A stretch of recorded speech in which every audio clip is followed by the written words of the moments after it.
मैं मौजूद हूँ इस समय फर्रुख नगर में। देखो इस तरीके से ना पुराने जो घर थे वो शायद ऐसे ही बनते होंगे, लेकिन अब ये जर्जर स्थिति में होता हुआ आ रहा है पुराना। इधर वाला जो है ये ठीक है। एक युवा है सुमित, ये मिले हैं, इनसे बात कर लेते हैं। सुमित क्या करते हो भैया? जी मैं खेती करता हूँ। अच्छा अच्छा, ये बताओ सरकारी नौकरी वोकरी के लिए ट्राई किया?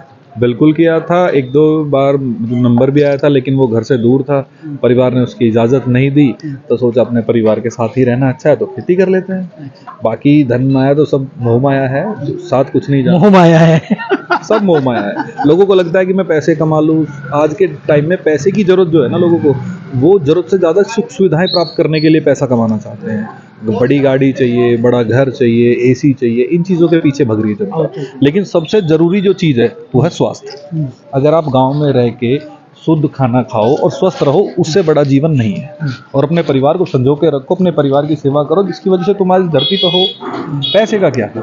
पैसे तो बहुत लोगों के पास हैं। बहुत बढ़िया बात कही है आपने, लेकिन कुल मिला के सच्चाई ये है कि वो एक कहावत है, रांड सोबत बतेरी रणवा छोड़ दे जमुना। अड़ोसी पड़ोसी अजी जो पढ़ लिया लिख लिया कुछ करता नहीं धरता नहीं। ये चीज़ें तो मेरे सामने भी आती हैं। लोग बात कहते हैं पढ़ लिखने के बाद में ये आदमी यहाँ पे क्यों है? भाई मेरा परिवार को मैं इकट्ठा करके रख रहा हूँ, उनकी सेवा कर रहा हूँ, मेरे लिए इतना काफ़ी है। पैसे से मुझे कोई फ़र्क नहीं पड़ता। ठीक है, रही बात लोगों की, लोग तो कहेंगे ही। अब लोगों के कहने पे चलेंगे तो हर आदमी हर तीसरे आदमी को गलत बताता है। किस किस की सुनेंगे? तो इससे बेहतर ये कि जो मन में आए वो करो, इससे डरने की कोई ज़रूरत नहीं। अच्छा, आजकल ये जो राजनीति है, इस राजनीति के ऊपर क्या कहेंगे आप? आपके हिसाब से पॉलिटिक्स के मायने क्या है?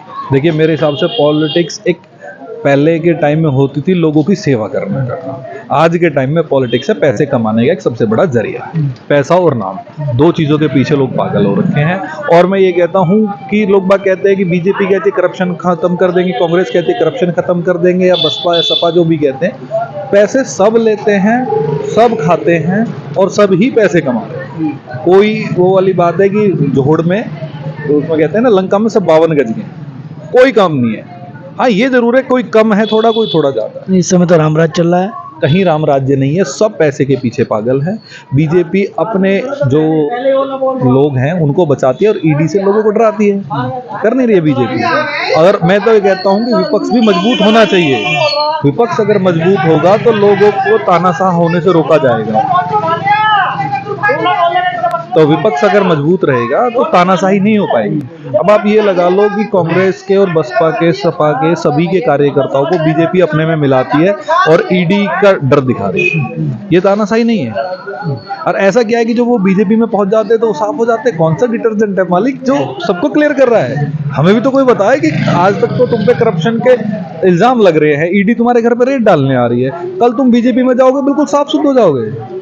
केजरीवाल वगैरह को ठोक रखा अंदर, ये क्या है? देखो इस पे क्या प्रतिक्रिया? जनता शराब पी गई और जनता का शराब केजरीवाल को लग गया।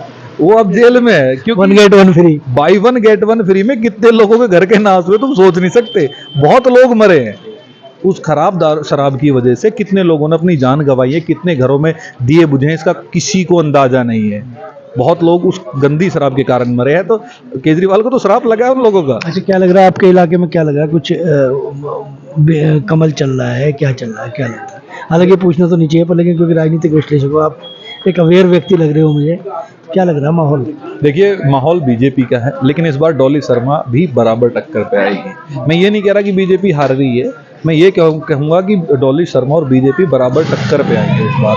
अगर 1,50,000 वोट से बीजेपी जीतती है ना तो ये बीजेपी की हार होगी, जो कि 4,80,000 से जीती हुई सीट अगली बार 1,50,000 के मार्जिन पे रह जाती है, तो ये हार ही होती है। ये जनरल साहब का टिकट काटना जो है, इसके बारे में कोई प्रतिक्रिया? देखिए जनरल वीके सिंह बाहर के थे, यहाँ के नहीं थे, लेकिन वो यहाँ से चुनाव लड़े, उनका टिकट कटाया तो गर्ग को मिला है। कहीं ना कहीं आप अगर इसको सीधे विश्लेषण मामले में देखेंगे तो ये सारा पैसे का खेल है। अतुल गर्ग यूपी के 3rd रिचेस्ट पर्सन है।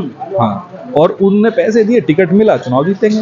पिताजी मेयर रहे हैं इनके? हाँ, उनके पिताजी मेयर रहे हैं, राजनीतिक उसमें रहे हैं वो लोग। पैसे के सारा खेल पैसे का। मैं देखो यूथ है, आदमी के अपने विचार हैं। कि हालांकि लगता है कि इनके हिसाब से तो भैया राजनीति जो है एक इंडस्ट्री हो गई है।